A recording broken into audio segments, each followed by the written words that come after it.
cuffs are off, man. Get right. Too many left in these leagues, but I ain't gonna leave. I'ma get right. Get right. Down to the bottom and scratch it for all the... Hey everybody, Adam Rank here. What's up everybody? It's Marcus Grant. This is AJ Dillon of the Green Bay Packers. I got to give a shout out to y'all at Get Right Fantasy. If you are not subscribed, what are you waiting for? Do you want to lose your league?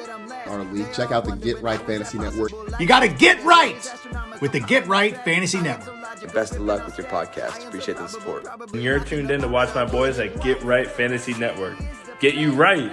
Enjoy the show. But I tune in every Friday. Strategies provided, I will lock in every way. So go and roll your sleeves up. Yeah, go and roll your sleeves up. And I'm getting down, cause I roll my sleeves up. And I'm getting right, cause I roll my sleeves up. What up? What up? What up, world? We are back. I'm Anthony, aka Rasta, and this is Get Right Fantasy Network. And I'm here on a wonderful, wonderful Monday, even after some technical difficulties, but we're all good. Back here. Was important last week. But man, July 15th, man, it's already here. That means only 52 more days until week 1 kicks off with actual NFL football. We'll be putting points against players. You'll have scores that you'll be able to look at. I'm getting super excited. And with that said, that means there's only 17 more days until we have an actual preseason game, the Hall of Fame game, August 1st. Yep. I'm here with my boy Fish and Frank. Frank, what up? What do you think about that news? I'm excited. I was actually going to mention the 17 days. I look at it as 17 days till football happens. Because let's face it, as far as fantasy is concerned, we want to see a team play. We want to hear about what's going on in the practices right now. Everything's really, coming to a head. So training camp starting. Yeah, exactly. So once all that's happening, it's you hear about injuries, players doing some dumb stuff, and so on and so forth. So, any preseason game I'm excited about. It's time for some football. There it is, man. It's getting super, super close. And before we jump into football, man, I got to talk to you about these text messages you sent me here over the weekend. This guy's over here pulling up sharks in his kayak. This guy's in the middle of the ocean in a kayak, throwing up pictures of sharks, man. You gotta tell me about that, bro. Like, what are you doing out there? Like, that means if you're catching baby sharks, that means there's big ass sharks also underneath you. So, like, what's going on there? Like, what are you doing? Like, you're taking Fish and Frank to a whole nother level at this point. I was actually fishing for halibut, and I ended up catching the sharks. Actually got 2 of them. One that was about 4 feet long. That was a complete fiasco in trying to get it. I got to tell you, I'm on the fish. I'm bringing them up. It's like I was fishing for halibut, and I thought, oh, my God, this is going to be a monster. But then it started peeling line on me, and it wasn't shaking the head. So I knew it wasn't a halibut. But it was really strong. I couldn't pull it up. I just kept going, pedaling. I had my friend Jeff come over, and I was like, hey, you gotta check this out. Come help me out. And he comes over, and he goes across my bow, so he crosses lines with me. So now his line is over the top of my boat. I'm over here trying to net the fish, and I grab it, and I get it in the net. I get the shark in the net, but he was heavy. It's heavier than I thought. I can't lift it up, lose the net, lose the fish. Oh, no. So he's still on the hook. I'm trying to get through this tangled mess of line because I'm, like, doing circles. Finally get back to the net. I go back to the net because it has a floaty on it, so it's floating. I get the net again, land the fish a second time, finally untangle from my friend's line, and get the photo op or whatnot. Wow. It was quite an experience. I tell you that. You out there doing things, Frank. You out there doing things, man. Living life to the fullest, man. Catching sharks, dude. That's some just and some like straight up said, I was catching savage sharks on stuff Shark right Week, like literally 2 of them. Right. I tried right to on put it up Shark Week. I don't know. I gotta find it. How we could. There you go. Well, once you get it, pull it up for sure. We got a whole show that will be here. We got a couple folks in the house. I kind of put them up already. Got Smokey the Cat chiming in here. What's up, man? Why Prime in here? We got A-Rock in here saying it's going to be a great season. Appreciate you guys as always. And then we got Smokey the Cat asking about thoughts on RBRB at the 10 through 12 spot, kind of like Gibbs Saquon or JT Saquon. So we're definitely going to get into that today. We're actually going to be breaking down 2 different mock drafts since I was actually in Portland last week. We didn't get to do the previous Friday's mock from the 5th. So we're going to get into that. And then also, which was a 1 QB. And then we're going to get into a 2 QB breakdown from last Friday night mocks with the Boys Classic and Phil that hosted that one last Friday. So for those who may be new, tuning into us here for the first time, Frank, why don't you tell them kind of, what we do here and how we do it here, especially in the off season? Yeah, so what we got is Friday night mocks. Every night we do a dynasty focus one in May. In June, we'd focus on Scott Fishbowl. So we got Scott Fishbowl 14 mocks going on right now. I'm in one. Anthony's in one right now. We got the actual drafts, not a mock. We're in the actual drafts right now. We're in the Shout out. drafts. I just wanted to mention that. Yeah, exactly. It's happened. It's pretty cool. It's my first year in a Scott Fishbowl. I think that's Anthony's third, maybe, right? Or how many? Yeah. You're in third year right here, so it's really cool. I'm having a lot of fun drafting. It's different because you got to pay attention to the unique settings that they have, so that's interesting. So it's unlike other drafts, so it's a good change of pace. But on that, we continue on with in July we do redraft focus as season starts coming up, and then in the month of August as we coming into the preseason games, we get a mock draft tournament in August. So Anthony explained that. But yeah, here in July, we're been alternating from Superflex and 1 QB redraft mocks, along with 2 wide receiver and 3 wide receiver for our Friday night mock series. So if you're interested in getting in a mock, be sure to join our sleeper channel. The link is in the description, so you could get in there, and we'll post it on there. And you send us a DM on Sleeper or Twitter if you want an early invite to the mock with the live with us on Friday. So if you guys want to get in on the mock, just definitely mention it. Let us know. They do fill up pretty quick, but on occasion, there's sometimes that, we have an open spot, so people fill in here. So on Mondays, give our mock grades on here on the show. We give our mock grades. This is what we're doing tonight. We're going to go over the teams, just draft strategy, breakdown suggestions, not so much as, each player by player, but more of like the construction of the team or what approach they took. Is it, hero RB? Are they, going 0 QB or something, whatever's happening in that. Team. Wednesdays we're going over going under more underdog fantasy.com best ball live draft. So have those notifications turned on because Anthony and I will start doing even more. Yes, sir. Best ball, especially as we go into again the preseason here. And since Ant and I will be out of town last week, we're going to be breaking down the Superflex. And I kind of said that part already. Took away your thunder.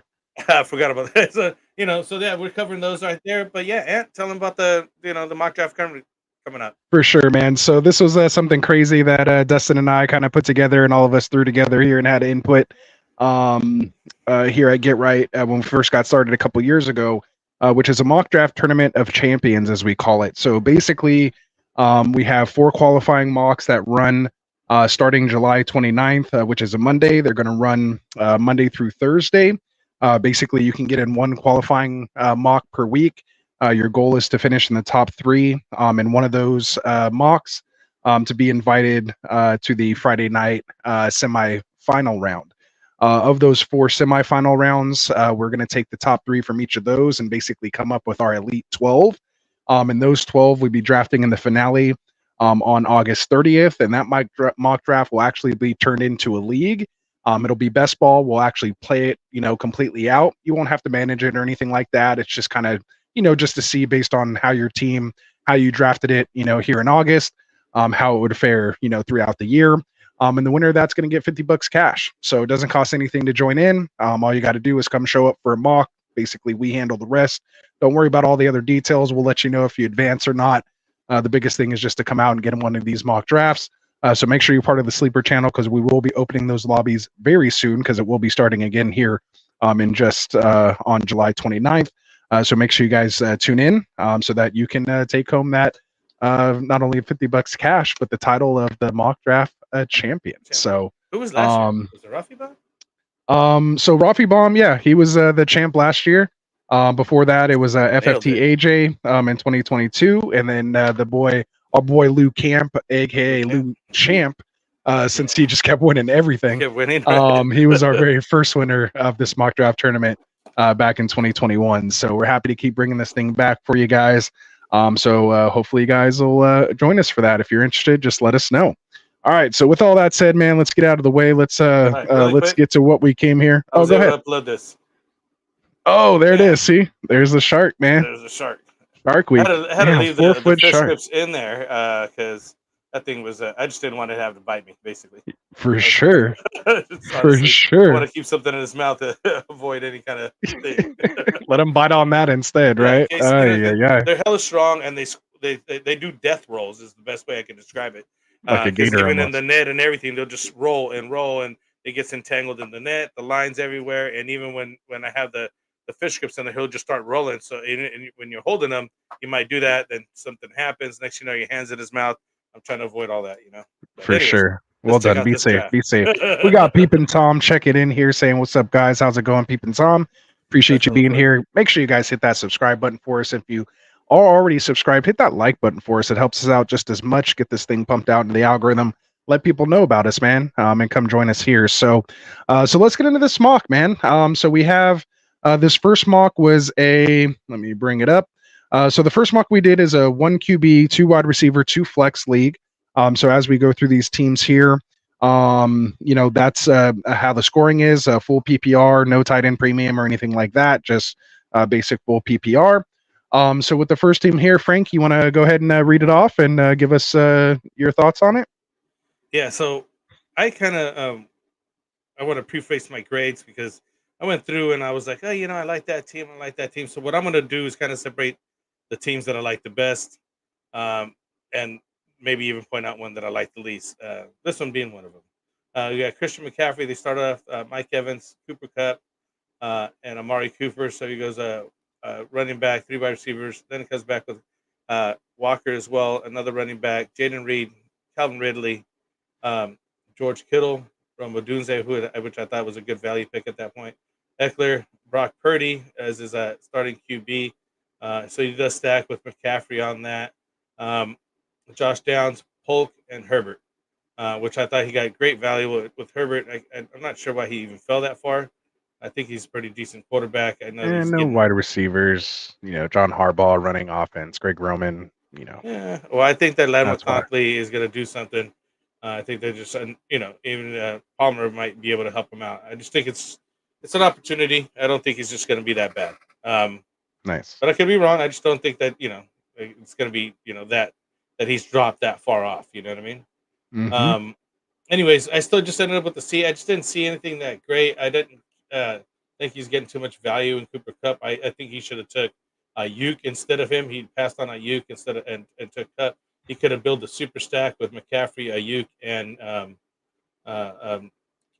Purdy here. And other than that, I did like Jaden Reed, and I liked Roma Dunze where you got him. But I just give him a C. I just didn't see anything that popped for me on that team. There you go. And this is why we do this, guys, because we have conflicting views. And again, this is why fantasy football works, man. This is why trades work, is because people see things a little differently. Doesn't mean one person's right or wrong. We'll find out at the end of the year about all that. Yeah. But heading into it, how we're analyzing this stuff, again, that's why you guys want to be here with us, because we're not just going to repeat to you guys. So this is actually one of my top teams, maybe because he has a lot of Niners on there. I don't know, whatever it is. But I gave my boy Shaw Dog here. I have him on that A minus borderline. Oh, really? I kind of would like one more running back, but if a couple of these wide receivers pop, he should easily be able to trade. I like the lotto tickets he got in Odunze and Polk there. Just a nice QB tight end running back stack that he got late, with Purdy, which I think was well executed there. And again, if you're going to stack, and have a triple stack like this, again, I'm usually not for stacking, running back, tight end, or running back, wide receiver with a quarterback. I usually like to go quarterback and pass catchers typically. But if you are going to stack a team, why not stack a team that's projected to be one of the highest scoring offenses in the league, right? So you're trying to, kind of in roulette, you're trying to, bet that portion of the wheel versus just kind of, spray and pray type approach there. So I think that was just well executed. Only pick I kind of would change on this one is Kamara over Walker, since it is full PPR. Probably would have went that route. And then I would have went Mostert over Ridley, just because, again, it is only 2 wide receivers. So I would have got that extra running back in there. And then that would have avoided or that would have given him that 4th running back that I like to usually come out from. Having kind of like, what does he have? 2, 4, 6, 7, 8, like 8 wide receivers, and when you're only starting, 4 kind of at most is a little much for me. So that's kind of where I would have done a little change. Why I didn't kind of get an A+ for me, but yeah, have him as a AA- on this one. So so there we go. All right, so good job, Shaw Dog. Appreciate you, man. Ambassador extraordinaire. So yeah, I love getting in mocks with him all the time. All right, so we got Awesome Eckler up here in the 2 spot. He goes CeeDee Lamb, Jalen Waddle, Brandon Ayuk, Devonta Smith, so comes out wide receiver heavy. Then grabs his 2 running backs in Alvin Kamara and Aaron Jones. Follows up with your guy here, Lad McConkey, in the 7th. Gets the stack with Dak Prescott and CD down here in the 8th, so good value there. Takes 2 running backs that I find on a lot of my mock drafts, in Tajay Spears and Zach Charbonnet. And then follows that up with his first tight end in the 11th round in Pat Fairmouth, followed by a nice little lotto ticket rookie here, Xavier Legette, in the 12th. Then he gets a second tight end here in the 13th in Dallas Goedert, followed up by a 5th running back in J.K. Dobbins in the 14th. So for me on this one, I came in kind of at that B+ B range. I really like that Dak Lamb stack. I think he got a good value there. Just really like the build. The changes that I would have win is I just would have went running back in the 3rd. If this was a 3 wide receiver league, I think, starting with those 4 wide receivers, you can't, necessarily go wrong there. I mean, you still can start 4 of them, but I think he lost a lot of value there at the RB1 position. He could have went H-An or Pacheco there. And it could have been a really great and even better build, in my opinion, without losing too much by not having that 4th wide receiver in the first 4 rounds. And then I probably would have it would have made it to where Jones is more like your RB3 versus your RB2. So yeah, I would have liked to maybe grab like Jalen Reed there instead of Jones. If you had went running back early, kind of would have give you a little more flexibility for that. Still got Spears and Sharps and JK there later, and would have ended up with just the 4 running backs instead of 5, and would have had a better, again, RB2 without losing that much in the flex by having Reed and Smith there versus, having Ayuk a little more up top. But overall, I do like the wide receiver depth, and the players themselves kind of personally. These are a lot of guys that I do find myself targeting in a lot of drafts. And again, I mentioned the lotto tickets and Lad and Xavier Legette, the 2 rookies. And if you want to do only 5 RBs, don't get that second tight end. Just get your 5th running back, and he could have kept it there. So that's my little feedback there. Still comes in as a B+, B to me. Where are you at, Frank? I was right there with you at a B+ with him. I like the 4 wide receivers that he started with. I do see what you're talking about, but I wouldn't have did it on the 3rd. I would have did it on the 4th, and just like went with Joe Mixon or Cook or somebody who would have been there, or I don't know, like you're saying, Devon Achane or Pacheco could have fallen to him at some point. Well, no, his options would have been like Walker, Kamara, because the arrows are going the other way if you would have come around in the 4th. The other way, yeah. So that's what I'm saying. So I mean, I didn't mind it. I didn't mind Kamara. I didn't mind Jones where he got him at. I think he stuck to taking the wide receivers like he did, being that you have the flex spots, and you if they like you're saying, if they were going to hit, you could start with these 4 wide receivers and just leave the running backs out if he has a good running back. I like the stack that he got. And I just don't. The only thing I don't like is the way he took the tight end so much later. I would have, if he would have got like a David Njoku or Brock Bowers or somebody a little bit better than these 2 guys, and then just got that in that place to just have a better tight end, then filled out the rest of the guys a little bit better. That would have been better for me. But yeah, still a B+. I liked it. Very nice. All right, so we'll move on. Go ahead and read off team number 3, Mr. Unogas. Unogas here. He starts off with Tyreek Hill, going with Derrick Henry, DK Metcalf. Then he gets Trey McBride from Arizona, gets his tight end. And then George Pickens, his 3rd wide receiver. He goes back down to running backs and DeAndre Swift and Zamir White. So he gets his 3 running backs there. So it's kind of a balance of 3 wide receivers, 3 running backs, and a tight end. Goes to Brian Thomas. And he picks up his 2 QBs in Tua Tonga and Jaden Daniels.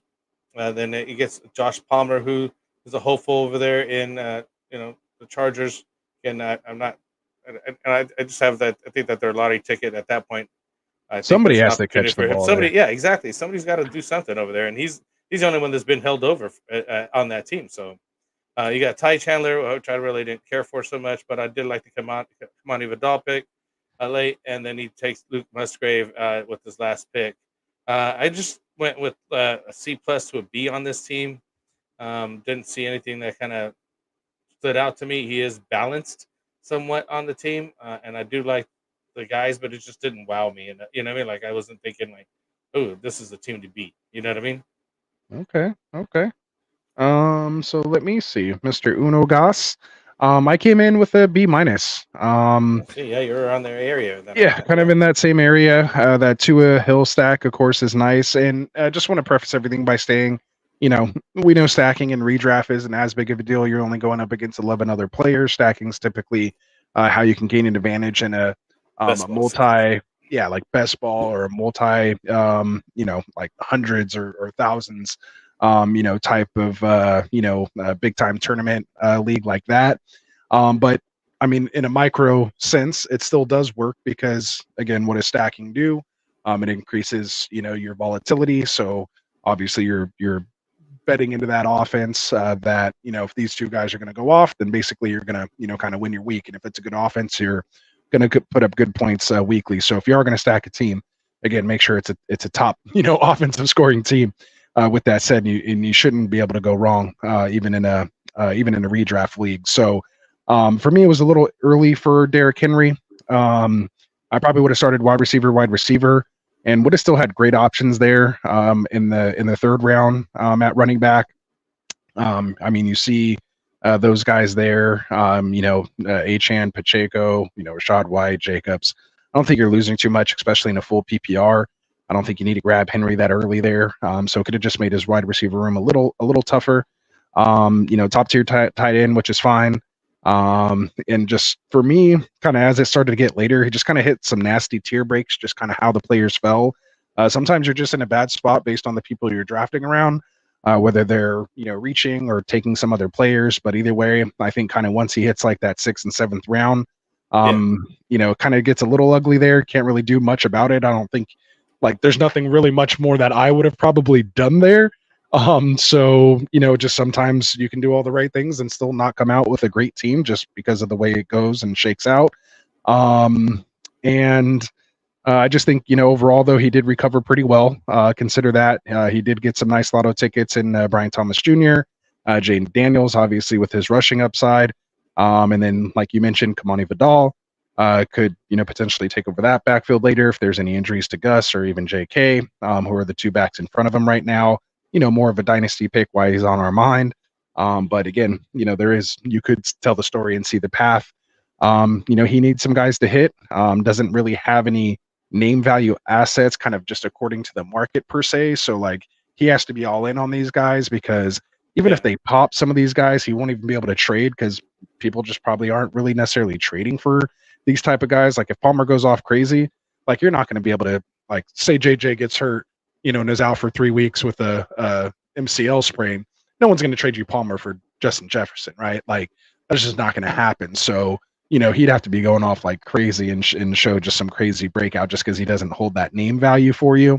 Same thing with Zamir White, at least in my opinion. I do like Chandler, but, again, just doesn't quite have that, even Metcalf, even up top, like Metcalf, Henry, older backs, Metcalf is the, potential wide receiver too, can't really break that ceiling. So, a lot of people aren't, even if they get off to a hard start, aren't necessarily, jumping like crazy. He was just taking best available when it was at him. Right. I think. So I think he was just kind of stuck in a tough spot there at the 3 spot with these other drafters. But I mean, overall, like I said, I can't hate it too much. A lot of it is just my, personal preference on some of these players. So again, for me personally, it came in at a B minus. Yeah. All right. So we'll move on here to the 4 pick. We got our boy Epstein here in the house, Mr. Epps. So he goes Amon-Ra St. Brown, 4 over Jefferson and Chase, which was interesting. We'll get into that in a second. Goes ETN and Josh Jacobs, getting his 2 running backs out of the way. Goes Mark Andrews as his tight end, followed by Higgins and Godwin in the 5th and 6th. Grabs his RB3 and Raheem Mostert in the 7th. Grabs his QB1 and Kyler Murray in the 8th. followed by his wide receiver 4, Curtis Samuel, in the 9th. Goes back-to-back running back with Kendre Miller and Chase Brown in the 10th and 11th, and then finishes off with 3 wide receivers in Wilson, Douglas, and Jermaine Burton to round it out here in the 14th. So for Mr. Epps here, I came in as a B on this team. Like I mentioned, it's just kind of a bold take to take Amon-Ra over Chase and JJ, but in a full PPR league, if you were going to do it, there's the time. Obviously, with Goff, he keeps his quarterback. Goff has, been healthy. I think they only play 1 outdoor game in like the first 13 weeks or something like that. Crazy. So everything kind of lines up for Amon-Ra to sneak in there, and I don't think that's going to be really too crazy. Just with the the injury concerns with Burrow, obviously with Higgins still being there, limiting Chase's potential upside, and then of course JJ just dealing with the quarterback situation. So again, you'll probably see this in some of your home league drafts. It could very well happen, so keep that in mind. But again, like I said, I don't mind it in a full PPR. 2 workhorse type running backs there. Kind of goes double anchor RB. Still gets Higgins and Godwin's as his top 3 wide receivers, so that's not bad. I mentioned the top tight end already. Gets a late QB that has like top 6 upside in Kyler. And then his depth RB2s can potentially take over their backfields. I'm not personally like a Kendre Miller fan, but if Kamara does hold out or ends up being actually washed at this point, which you can see some of the advanced stats and metrics show that I think he has something where he hasn't broken like a rush over like 16 yards or 30 yards or something like that. He hasn't like broken a long one in a while. Obviously, he has a lot of value in PPR with check down king over there, Mr. Derek Carr. For me, I'm like more a Shakir Coleman guy over Samuel. But for the most part, take your shot with the Buffalo wide receiver. He is attached to Josh Allen, so I don't really mind which guy you go with there. Just kind of call your shot and go with one of them. One of them is going to have to catch passes over there, and it's going to be a high value target. Gets that little mini stack with Wilson and Kyler, although I don't really see Wilson, hitting his lineup. Gets a nice little lotto ticket with Burton, but basically kind of dedicating 2 roster spots to the handcuff, in Higgins, without having Burrow. So just overall doesn't kind of feel like these players kind of correlate a lot together, which is what prevented it from being a higher grade for me. But at the most part, I still have it as a pretty strong team, so I came in with the B. Sorry, I kind of went long on that one, but there's a lot of stuff going on. Yes, there is. Let's see. F's here. You kind of went over a lot of it, so my bad. I don't want to stay because I know he always tells me shit, so I had to give him a good breakdown here. Well, I'd like just Kendre Miller and Chase Brown late. I do like them. I don't care so much for Wilson. Not sure. I just don't see a lot of value in Michael Wilson. Douglas and Burton, I do like as well. I like Jermaine Burton late. Let's see what he turns out to be over there, Cincinnati. I don't know, the construction threw me off some, and that's why I was just at a B with him. It's mostly because where he took Mark Andrews, I think, and he could have got another wide receiver there that would have been better, and then came back for like the Kyle Pitts later on or something. I think the construction of the team would have been a little bit better there. But you kind of went over a lot of it, so I'll just leave it at that. I'll go over your team since you're up next here. We could skip us. Let's just skip us and go to Pasadena. Well, just for the sake of time. You can grade it. You just don't have to break it down. Give you yours here. I still give you a B average team here. I like the players that you have. I'm surprised that you actually took a quarterback so early. Usually you don't do that. And you did went on a crazy wide receiver run. Ended up with Jordan Addison, who's now in trouble. So hindsight. It was well before the news, but yeah, I know. That's what sucks, though. You know what I mean? It sucks when that happens to you. But I mean, as you mentioned, I think you were talking as you have a lot of him in best ball, so that kind of it sucks. It's bad news all the way around. Yeah, he'll lose a couple games, but that's all right. All right, so let's go to Pasadena Patriots. Also, I actually want to just kind of go over Classic Mike a little bit too, because I gave him a B+. I thought the super stack that he pulled off here was really cool, and I was really happy with them. Justin Jefferson takes him, Nico Collins, Isaiah Pacheco, Then he gets Joe Mixon in Houston, Kyle Pitts, and then C.J. Stroud. So he ends up with the 3 Houston guys that good high power offense last year. I think they're going to continue that this year. I just want to give him a shout out for that part of it and just move on. Nice. Good job, Classic Mike. Yeah, I thought that was pretty cool. Nice. One of And he other gets guys the that Kyle pulled off. Pitts cousin stack. I mean, Yeah. he's putting stuff together here. He Yeah. had a nice team. Yeah, You know, he picks did. 7 through 12 aren't great, but outside of that, it was good. Yeah. Except for my boy B Rob. So Anyway, 12, all right? right, go ahead with He did good. Pasadena, man. Break it So down. Pasadena here, we got him coming up with Jamar Chase. Since you were mentioning that, which order would you take these guys in? I think, and this year I'd put Chase over Jefferson, and I like where St. Brown is, and I would have just moved Jefferson, in my opinion, one down just because of the QB situation, right? Hopefully, Burrow stays healthy for Chase this year, and he gets a better season out of him. Then he gets Devontae Adams, Michael Pittman. So I like this 3 wide receivers that he starts with. A good stack there. Comes back with Patrick Mahomes in the 4th. That's about where he's going at in most leagues. So it's a good spot to pick him up at. Then he comes back with David Montgomery and Ramondre Stevenson. So he gets his running back core set up in there. They're decent running backs. I can't fault them for those guys. He does pick up Rashee Rice, which I didn't care for. I think he could have waited on that. I would have took Xavier Worthy because you're going to at least get a full year out of that guy. Rashee Rice is definitely going to be on suspension, so at least he already has his core up here. But I guess that's why he ended up taking Rashee Rice. But I just think that you could still wait for him. But for whatever reason, people are drafting him in that area. I just don't think he's worth that number there. Till we get the actual decision, then we'll see where his ADP actually goes. Yeah, but there's going to be a suspension of some kind. So you're going to miss at least 1 or 3 games. I think he's probably going to get a 6-game suspension. So.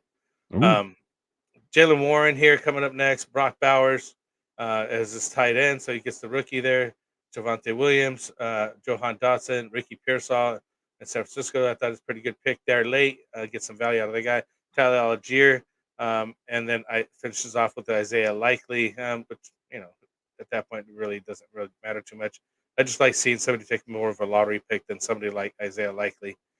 He didn't really need a backup Brian Bowers because he is going to be, a big target in Las Vegas, and whatnot. And he gets, mini stack with Devontae Adams there. Doesn't really get the QB just because he only ends up with Mahomes. I would have liked to see him get a second QB on that team. What did we end up giving him here? Oh, just an average B on him. I'd probably give him a B plus now that I look at the team a little bit more, but I still really think he would have been better off getting the second QB at some point in there. Anyways, what are your thoughts? There you go. I'm kind of a little opposite on this one. I thought he had a great first half of the draft, but once he hits that Brock Bowers pick, kind of went downhill for me personally a little bit. So I give it a C plus. After Brock Bowers. Basically at Brock Bowers. That's where I would have changed. Don't even care for him. Yeah. I mean, I like him in Dynasty, of course, but I think redraft, I mean, what is the history? I mean, look at Kyle Pitts. And I mean, I think everyone's just drinking the Kool-Aid because of how good Laporta, did last year, thinking that's what just rookie tight ends do now. I mean, maybe, but I have to see it for maybe a couple more years before I start investing that early into a guy on a terrible offense with really no quarterback. That, I mean, what are we doing? And then he's doubling down by getting that correlation, not necessarily a stack, but correlation with Devontae Adams as well. Like I was saying earlier, if we're gonna stack a team like Classic did, stack Houston, like Shawdaw did, stack stack the Niners. These top scoring offenses don't go stack. One of the worst, one of the worst teams in the league. But I mean, like you said, I think he got decent value. It's about where Mahomes is going there. Did get that little mini stack in Rice, which, he got him later. He did get his wide receivers early, so I don't hate that as much, even with the suspension. Rice like around 9th. Right. That's probably where he would go once we get the actual suspension, probably 9th or 10th, with the 4 to 6 game suspension is kind of where I'd see it. Other than that, I mean, I thought he had a nice 0 RB build, was able to get Demont and Mondre as his top 2 RBs. I like that. So that was really good. Like I said, it started off great. But just, like I said, it was just early for Bowers for me. I would have preferred, someone like Dobbs or Shakir, maybe Ford or Gus there in the 9th instead. And then he could have just went like Njoku in the 10th instead of Javonte Williams, because I'm not really a fan of Javonte Williams this year either. Not part of this coaching staff. We've seen how Sean Payton is getting rid of people. I mean, if he got rid of someone like, Russell Wilson because it didn't work for him, if Javonte's not doing it, they're already talking up Jaleel McLaughlin, and then also Audric Estime, that's there as well, the rookie that they picked up. It's kind of just pushing Javonte Williams in the back. If it wasn't for that, I mean, Javonte would be right up there in the second and third round based on how he was just 2 years ago prior to his injury. But I have to see it. He hasn't quite bounced back. He didn't bounce back like Brees did. So yeah, again, Brees just came right back into it, and he's going to be on the second year. can invest in it. I got to see it for a year. Just again, in my preference, and especially when you're going 0 RB, I don't think you can take that type of chance there. So I don't mind a lot of the actual players themselves, but just again, not a fan of that second half of the draft. It just kind of really gets wonky after that Bowers pick. So C+ for me. Even though Pasadena Patriots, I love you, my guy. We'll keep drafting. Ambassador, shout out to the Ambassador League. He's in there, so I hope he doesn't give me too much shit for that. But hey, this is why we mock draft. Get it all out now. All right. So let's move on here to JWN's team. Yeah, there we go. In the 8th round, or in the 8th spot, he goes Brees Hall, MHJ, Marvin Harrison Jr. Follows that up with Sam Laporta. Then he gets his RB2 and James Cook, followed by his wide receiver 2, Zay Flowers. Then kind of hits a little wide receiver run there. Keenan Allen and Xavier Worthy next. Grabs his RB3 and Devin Singletary. Follows that up with his RB5 and Romeo Dobbs. Grabs Goff to stack with Laporta here in the 10th. And then he grabs Chuba Hubbard, who's technically the starter now because Brooks, coming off that ACL. It's either going to be him or Sanders, but, I like what Hubbard did towards the end of last year. Really just kind of slept on kind of guy here in Brandon Cooks. I like him late. Especially like in best ball. Obviously, it's going to take a little bit to get him in, in a redraft league, but I don't hate the pick here late. But like you said, I prefer like a Ricky Pearsall, right? Like a lotto type ticket that, where you don't know what you're going to get, but could, blow up and be able to sell them. And then, gets Dalton Schultz here, part of that Houston offense, and then just kind of takes a flyer here in Alexander Madison, which I actually prefer Laube over Madison there. So that's where I would go with that late pick. If you're going to try to go after that Las Vegas backfield, that's where I'd go. But overall, I gave my boy John here, came in with the B, just because there is a lot of ifs on this team, which can make it hit or completely like bottom out. But overall, I like the build. I like the love the starting running backs, but it just makes those wide receivers a little riskier when you invest that early on the running backs. Still has potential alpha in Marvin Harrison Jr. That's where the ifs, come in. We all project him to do very well. I mentioned the Goff Laporta stack already. Personally, would have taken Addison prior to the arrest, of course. Godwin, Jason, over Allen. Just too many mouths in Chicago. But it still is solid depths with Dobbs and Cooks. So although they may not be sexy, they'll kind of fill that role if needed. So where'd you come in with John here, Mr. JW? Right, close. I know I'm on Twitter, so that's why we're on first. We're on first name basis. Is your homie already? So yeah, no, I give him a B+. I actually like the team. It almost seemed like he was just doing best available from Brees Hall, Marvin Harrison Jr., and Sam Laporta. I do like the guys that he's got, though. I like Cook. I like Flowers. Keenan Allen is the WR3. He is what he is. Taking some shots with Xavier Worthy and Romeo Dobbs. Devil Singletary is starting for the Giants, but I think Tyrone Tracy would probably may take that spot. Got to work on his pass pro first, but yeah, you know how it is. But you got to be later, not just in the beginning thing here, right? Mm-hmm. Second half of the season. It's Sam Laporta and Jared Goff stack. I like that he waited. I like that he basically stuck to his guns and just took all his other positions, stacked everything up, and did basically one QB stack to start. There's really nobody else to be grabbing after that, anyways. There was nothing was coming back to him. It would have been nice to get a second QB again. I'd like to see some backups, but again, you're scarred from the 66 different starting quarterbacks last year, huh? Yeah. Hey, you got to, man. I just don't see it nowadays. It's almost a must now, right? Yeah, I just to feel comfortable, because I mean, what are you going to do? That's your season right there. That's waiver wire. You're going to trade away. You're going to trade away. You're not going to have anybody on the waiver wire that's worth a darn to start with anyway. So, and I do like the Dalton Schultz pick really late. I think that for that tight end, that since he got Sam Laporta early, he's going to get value out of him. Madison, I really don't care for. So I mean, you take a shot. I really don't care. Let's see, Perfect. Wilson 27, our what do you call it? The ambassador extraordinaire here, Yes, right? sir. Yeah, dude's really cool. So we got he starts off with Puka Nakua as his number one here. Drake London. That's not somebody I would take as number one, by the way. Uh, Drake London, Rashad White, Debo Samuel, James Conner. Kind of gets his three wide receivers, two running backs, and then goes Evan Ingram for his tight end. He gets goes back to Najee Harris, then picks up Joe Burrow, which I think is his best pick in the eighth. Here, Khalil Shakir, I think you like him a lot. Um, Rashid Shaheed here, and Mike Williams. So he gets another, set of three wide receiver run. So he gets six wide receivers here. T.J. Hawkinson, who's injured, so he may show up at some time in the middle of the season. At this point, Keontae Mitchell here, and then finishes Followed off by with another Jerry guy Judy. who's injured. Yeah, another guy who's injured, and then Jerry Judy, which I thought was a good late pick. That's a good late Yeah. pick to see. That's a good value pick. I think that you're going to Easy get to more out drop of if he him. doesn't hit. Yeah. Yeah, exactly. So I really like that part of it.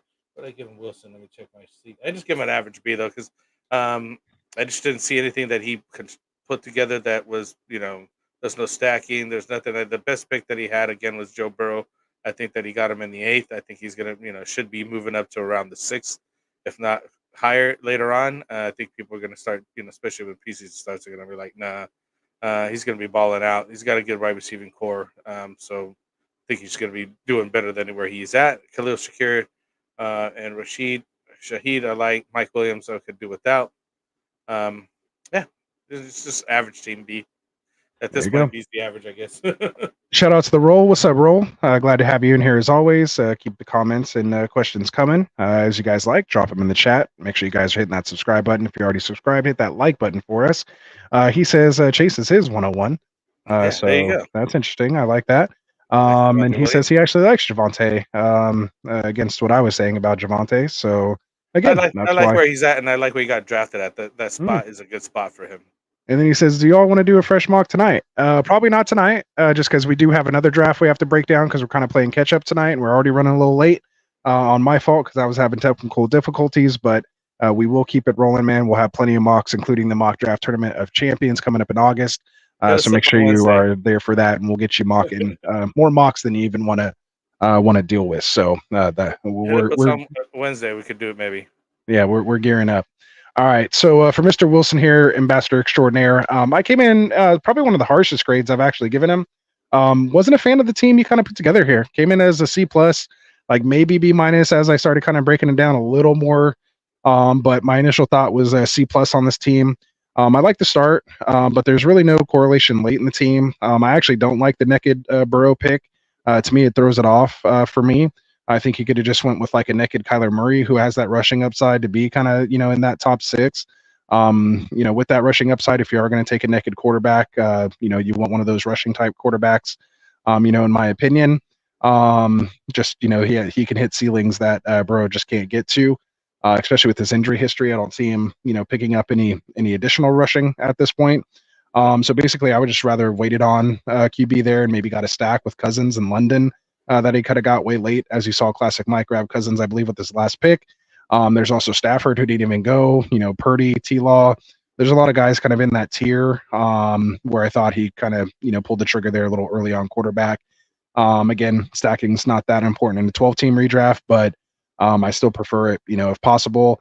I'm not a fan of that whole Shaheed, Mike Williams kind of, section there as well. Just to me, he spent a lot of draft capital early on wide receivers, so he didn't really need to grab that many wide receivers late, especially like guys with really no upside like that. And then kind of just two wasted picks with T.J. Hawkinson and Keontae Mitchell. It's a little early for Mitchell. I mean, I've gotten him, in like the 17th, 18th round in best ball draft, so to grab him, in the 14th or 13th or wherever you got him here, I'm on a different screen. The 13th was still a little early, in my opinion. There's some other guys out there that he could potentially, some lotto pieces there he could have maybe went with to build out, a little more depth there, or have a little more upside because, again, Keaton Mitchell suffered that ACL injury late in the season. So same thing with Hawkinson. I mean, it was like week 12 or later for both of them where that happened. So it's at least 12 months. And then you got ramp up time and all that good stuff. I mean, it's just to me in redraft. Not quite worth it. So C plus for me for Mr. Wilson. Damn, So give we it can Wilson. move on to Pillsbury. Is it my Over turn? here, huh? Yeah, it's My your turn turn. for Pills. All right. So Pills goes here with the rainbow start. He goes Arthur Juan Brown for his one in the 110, followed by Saquon Barkley, then grabs a tight end and Travis Kelsey, and then Jalen Hurts. So basically, like best available at each position. Then he starts to fill out some wide receiver Yeah. depth with Christian Kirk and DeAndre Hopkins. Then he kind of sprays and prays here and gets some good guys in Zach Moss and Jonathan Brooks and Jerome Ford, who I really like. Then he gets a second quarterback a little early in a 1 QB league for me. You can see some guys were just taking their first quarterback around this range, and Jordan Love, followed by Adam Thielen. Then he gets a little auto ticket here. Jalen Wright? Or Jaleel? Jalen Wright. Right. I was right. And then Zay Jones and Tyreek and your boy Taysom Hill here in the 14th. So for Pasadena, I came in with a B on this one. Like I said, it was a rainbow approach. Got the top guy at each position, executed very well. Ends up with the triple stack with Hurts, Barkley, and AJ Brown. Again, if you're going to stack a team, get a team that's projected to score a lot of points this season. Like the Niners, like the Detroit Lions. These kind of offenses. Hopkins. If he finishes as kind of that wide receiver 2024 range, then I think this build could work. That's just where it gets a little iffy for me, why it kind of falls into this B range. So you'll have to kind of flex a running back each week, which is fine, but I just prefer to have a wide receiver in that flex spot in a full PPR league if possible, unless it's like a high, high quality running back. That's, one of those third down backs that's getting, maybe 6 or 7 targets a game. Otherwise, I like to have a wide receiver in that position. I love the lotto ticket in Brooks and Ford if Chubb doesn't end up returning. Again, kind of out on Chubb this year because of that injury. It was pretty brutal. I just don't know if you can recover from, again, and it's the second time he's done it. So we'll see what happens. There's a video of him already squatting like 800 pounds. Yeah, I'm sure. And again, maybe I have a little PTSD there because I was all in on him last year and it was a brutal loss. So yeah, there is a little bit of that goes into my analysis. And then Wright again, a lotto ticket, but has 2 RBs in front of him and HN and Mostert. But overall, I like the team because he does have a lot of namesake in it, meaning there's a lot of guys here that have that the market is fairly high on. So if some of these guys do pop, he will be able to trade some of these assets to set up later. Maybe package some guys, like a Jonathan Brooks with somebody else. If Moss hits, maybe you can package him up and upgrade somewhere here and there. The wide receivers do worry me a little bit, but again, it's only 2 wide receiver leagues, so you could potentially get away with that there. So came in as a B. Where do you have him? I disagree with you, Anthony. I really like this team. Good. I like the Hey, I stack still that he gave it a has. B. Yeah. I'm at a B plus, close to A range here because I do like the Arthur Juan, Barkley, and Hurts stack. I think that they were doing well last year. I think Barkley is a good compliment because he got the guy that's going to take Hurts push touchdowns. Do you understand what I'm saying?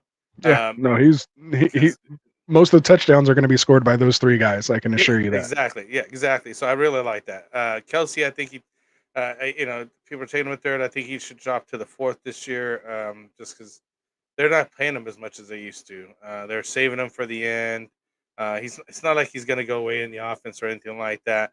I think that the other wide receiver is going to finally take some looks and help him out. I think that it helps him, not hurts him, and helps him to stay healthier for the season, not take as many hits and all that kind of stuff. I like the Zach Moss, Brooks, Ford era that they got there. I like those running backs. I don't care that if he's going to be playing, ring around the rosies with these guys and figure out who to start or not start. I think one of them will work out very well for them, and he's going to have that. I actually like where he got Jordan Love, puts pressure on the other teams, and it's very, if not just even a very good backup. He could be a starter for most guys, anyways. I think that got great value. So even if he does trade him away at that point, then he's got somebody worth the value to trade away with, and fix his team. So I think that's a great spot to take him. You can't you can't go later. I mean, who's gonna he's now you're giving somebody else really good value that didn't end up with a good guy like him. Thielen right, Zay Jones was cool. I like my guy Taysom Hill at the end there for backup tight end slash QB as well. So I like the team a lot. I like the construction that he had. He did kind of do rainbow best available at the beginning, but he filled it in nicely. So yeah, I'm a B plus A on Pillsbury Throwboy here. Well done, Pills. Well Yeah, done. yeah, yeah. So All moving right. on to Before you get Nader. to him, I just have to give a quick shout out to FF Season, one of the true OGs, one of our first 100 What's subscribers. up? What's What's up, up? Season? How's it What's up? going, man? Glad you're still checking us out, brother. Yeah. All right, So go we ahead. got Nader, right?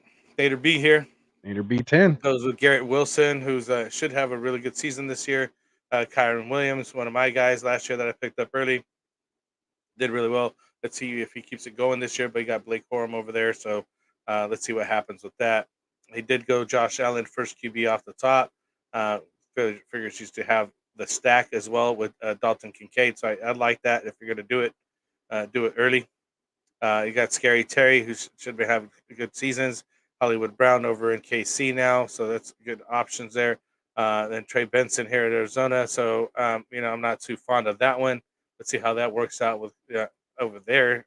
Nick Chubb again, as you were mentioning, coming back from that injury. I hear good things, but let's really get to see it. So those are two volatile picks that he took there. Then he ended up keep going with it, and takes Elliott, and then ends up with Blake Corum anyways, which is also something I don't like, taking two running backs off the same team. I mean, you're going to pick one, and ride your horse out on that case. I think it's just taking up too much roster for one team. Then you got Tyler Lockett, the quintessential guy here. Let's see how he does this season. If he's still taking Jason's spot, or if he actually falls back out of there. Quentin Johnson, late flyer on the guy. Let's see what happens over there again with the Chargers. They got to throw to somebody. Somebody's got to be catching the ball, but I don't think he's going to be the guy. It's still taking the other guys over him. Exactly how I feel. Palmer, or Your boy Lad. Lad McConkey. Not this guy. But I mean, you're taking him really late. I think I would have taken him with the last pick, honestly. Antonio Gibson here in New England. Again, another guy who's I don't see him doing too much. Yeah, a little sleepy pick, but yeah. Kendrick Bourne, New England, another guy from out of New England. Not sure he was trying to stack those guys or what was going on there. I just other than the top was good up until Hollywood Brown, and then from there it just dropped. You just shit the bed with all these running backs that are just average at best. So I gave Nader a C, B minus type area. Just not a team that I'm too fond of to have or start. Ooh, Nader, don't hate me, bro. You've been here with us for a while. But this was one of my least favorite teams here. I came in as a C minus and maybe even borderline D plus on this one. I'll hit you with that whole it's not you, it's me situation. I mean, the first four picks, like you said, I can't argue with that at all. Not a Scary Terrier fan. You guys all know if you've been watching us here. I'm not a Hollywood fan either. I actually don't mind the Benson and Corum picks. Actually, they're kind of the two top kind of running backs, although it wasn't that great of a draft class for the running back position. But you don't mind here the Corum this year. I don't mind him because again he went with the anchor RB approach, and that's kind of what you do. And especially if your anchor RB is a guy that may lose his job that everyone's talking about. Like if you are going to grab someone late, at least go ahead and grab Corum. So that's one of the situations where I don't mind you kind of grabbing the own backup. You should have anchored with Saquon Barkley then. But that's exact. I'm like, that's why I'm just completely moving off of. Yeah, I'm like, that's why I'm just not targeting Kyron that early, like where he's going because of the whole situation and dealing with some injuries now. Yeah. So just a little uncertainty. Obviously, his draft capital, all that kind of stuff. Like everything pointed to him not doing what he did last year. So let's see if he can even quite replicate it. But apparently he's McVay's guy. So as long as he stays healthy, he'll probably be the guy. But again, kind of hit that spray and pray approach there with all the running backs. I already gave kind of my 2 cents on Chubb, and Elliott, I'm pretty much out on as well. Don't know what to make of that. So almost, I don't want to say 4 wasted picks, but none of those guys could really be your RB2 out of the gate. Like you're probably starting Elliott, I think, out of those 3 week 1. Like that's where it's just kind of tough. Like you don't even literally have a starting second quarterback, or maybe you're starting Gibson who you grabbed in the 13th round week 1. Like that's just not a very smart planning in my opinion. When you're drafting, like you don't want to just come out of your draft already like struggling that bad. Yeah. Get Trying someone to figure out who you're going to start. right, Right off like on at week least 1. grab Gus or Pollard or like for like somebody that you can at least start there week 1, when with the 0 or a hero RB build. You got to be able to start someone week 1 and then just kind of play it out from there. And again, I just don't think it's a great wide receiver room. Not feeling the running backs. Like I said, just the first 4 picks are nice to me, but after that, kind of just fell off. So that's where I'm at, the C plus or C minus D plus range on that one. And so yeah, so this would almost kind of be. And again, this isn't talking shit. This is strictly for, this is what we do. We try to give the feedback for people, and who knows, maybe Nader. I know I draft with Nader. Like I know he drafts better teams than this. Sometimes people are just trying different, things, and the way things fall. Different This is how it approaches, ends up. You get some practice in there. That's what these things are for. But that's also why I'm going to tell you, how I feel, at least for real. So that I'm not just blowing smoke up, where, making you think like this was a good draft, because I wouldn't feel comfortable coming out of the draft with this team. Just No, I my wouldn't personal either. opinion. So I feel like I messed up somewhere along the line. yeah, exactly. Right. Like you waited too long Yeah. somewhere, or just didn't do something quite right. Yeah. So, Yeah. so that's where I'm at there. So we'll finish this one up here with Kuda, and we still got one more draft to get to break down. But our boy Kuda here, drafting out of the 12 spot. He goes Jahmyr Gibbs, Jonathan Taylor, followed by Steph Diggs, DJ Moore, comes back around and gets Malik Neighbors and Anthony Richardson. Then grabs his tight end and Jake Ferguson, followed by Tony Pollard. Next turn comes around and he goes Gus Edwards and Cortland Sutton. Hey, I didn't call him Carlos this time. Then we have, I don't remember, like all last year I kept calling him Carlos for some reason, like out of nowhere. Guy? Yeah. And then we have Gabe Davis over here in Jacksonville now in the 11th, and Dontavian Wicks, which is a nice little sleeper pick here late in the 11th, or I'm sorry, in the 12th, followed by Darnell Mooney in the 13th, and then Cole Kmet as his tight end two here in the 14th. So Mr. Kuda here, I usually like his teams a lot. Usually he's always like in that A minus, B plus, or higher range for me. Probably one of the lowest grades I've actually given him is a B minus here. He went the double hero RB build here out of the 12 spot. 12 spot's difficult already. You kind of got to go with something and just, go with it, try to zag while everyone else is zigging, so to speak. Gets those two running backs, double hero RB, 3 wide receiver combo, that I think is either a combination of either good talent or in a good situation or attached to a QB, but none of them are like all 3 of those situations. Like they kind of like maybe have 1 or 2 of those things, but not all 3 are kind of quite there. So we'll see what happens. Good value with Anthony Richardson though, and then gets that little mini stack with Jonathan Taylor. I would have liked to see him actually kind of pull off that triple stack and get maybe AD Mitchell there in the 10th, or even Josh Downs a little later, like in the 12th. So that would have been just kind of my little, 2 cents there. Just to kind of milk as much as you can out of that. Indianapolis, I mean, if you're going to go all in with them, go all in with them and assume they're going to have a good offense. Good offense. And then, decent tight end room. So just overall not bad for the 12 spot. I like kind of what he did there. But I still kind of have it as a B minus. Just, sometimes you're just behind in that 12 spot. So, and again, same thing could be said with Nader. I mean, is 1 spot away. So yeah. It's Well, just I really like his construction, though, man. I got to tell you, as you did double RB there with Gibbs and Taylor, he does just run back with the Stephon Diggs, DJ Moore, and Neighbors, and then picks up his QB and his tight end. So if you look at it, I mean, it looks pretty, honestly, right? You did what he's supposed to do, kind of stuck to his guns, and picked available at those positions, which I think was nice, taking Anthony Richardson and Ferguson where you got him at. Pollard, I really don't care for. You already seen him not doing nothing over there. So Gus Edwards, who's being touted as the number 1 over there for the Chargers. I do like the Cortland Sutton pick. From there on, like you're saying, Dave Tavia Wicks would be a nice lottery pick. I really don't care about the rest of the guys. I was right there with you. I'm like a B average team. But again, it is the 12th spot. It's really hard. I don't think I would have went double RB right there. I would have went, running back, wide receiver, come back again, and basically do it again. Running back, wide receiver. I think you would have got better guys out of the team, and maybe even got better stacks, as you mentioned earlier.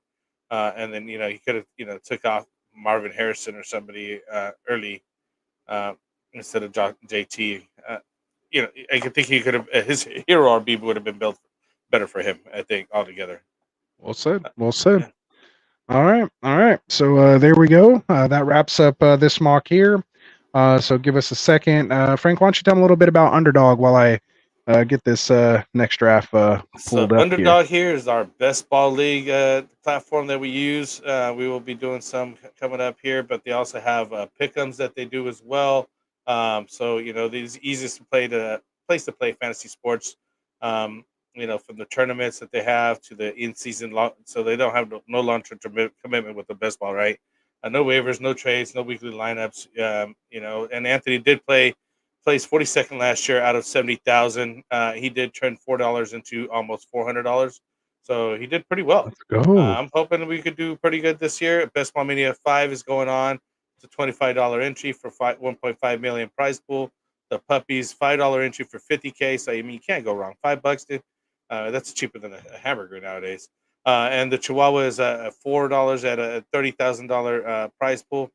Even to have high stakes tournaments of the big dogs, it's $500 for 500K. So, um, I like the pick'em contest that they have later on in the year with the higher lower on the player stats and the total yards and touchdowns. You tag 2, 3, 4 of them, and you get bonuses as well. And you get hit. So just visit Underdog Fantasy. Download the fastest growing fantasy app to your store. And we got to pull up the map. Do you have that available, Anthony? We got to look it up. And The let's see. map is There on it is. here. I got it. Yeah, it's on there. And they got a newer map now, so they're almost everywhere now. So just keep Yeah, they added Michigan, I think, this year. yeah. So almost everywhere. So currently, right now, the promo is you sign up, use the code Get Right, and when you do, you'll be able to claim a special pick'em, and you also get a 50% bonus on your deposit match. So up to $250. So that's as little as $10, you receive $5 in bonus, but you can deposit $500 and you receive $250 in bonus. So that's not a bad deal right now. And again, that special pick'em that you'll get also for free, basically. So what are you waiting for? Download the app, use the code Get Right, jump in after the draft, and maybe you could join us on the draft as well on there. We try to give opportunity for you guys to get on there.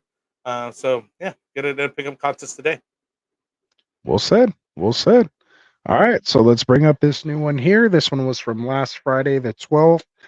This is Superflex, so a little different than what we just did in that one quarterback. So now we're at a Superflex. Also changed from 2 wide receiver to a 3 wide receiver, and just change it down to 1 flex total instead of 2 and 2. We go 3 and 1, and we're adding that Superflex in there as well.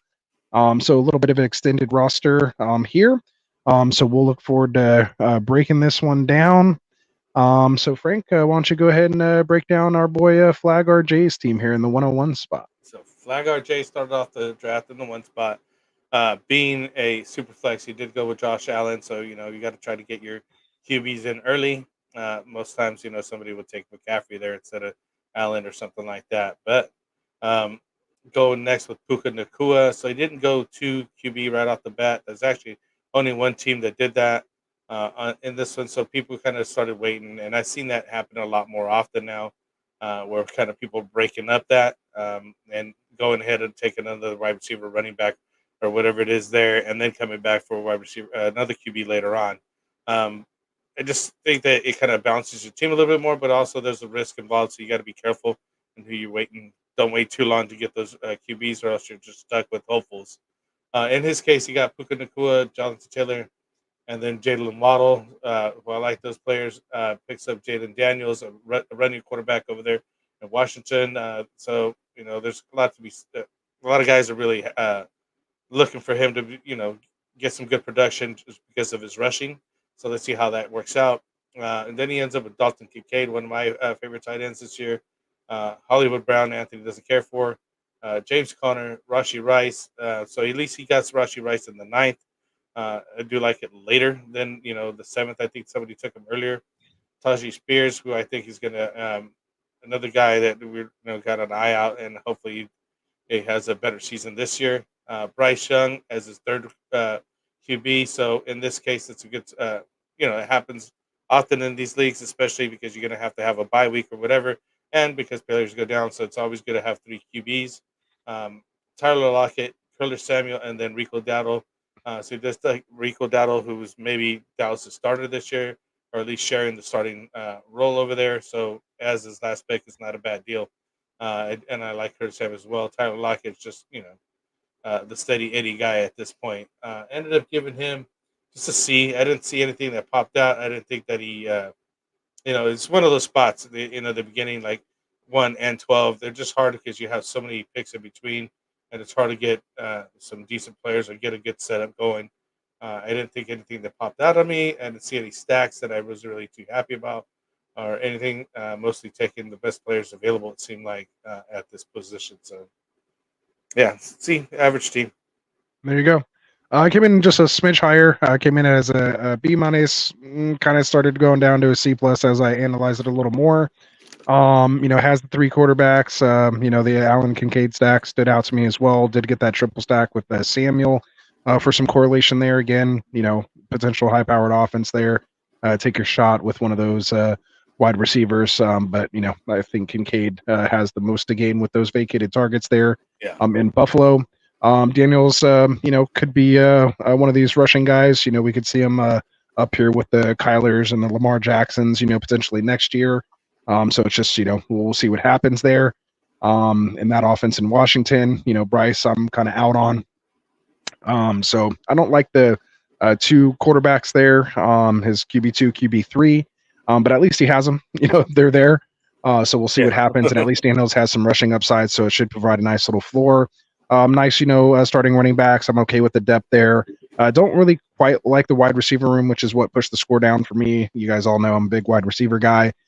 So if I'm not coming out with the super strong wide receiver room, I'm a little wary there. But I think decent pick with Puka and Waddle. Just not liking that Brown Rice stack there. Doesn't really have any lotto tickets either, so kind of limits his trading assets. So I came in at B minus C plus on this one. So we'll move on for the sake of time. Not because I, RJ, we love you, man. We're just trying to get through this thing.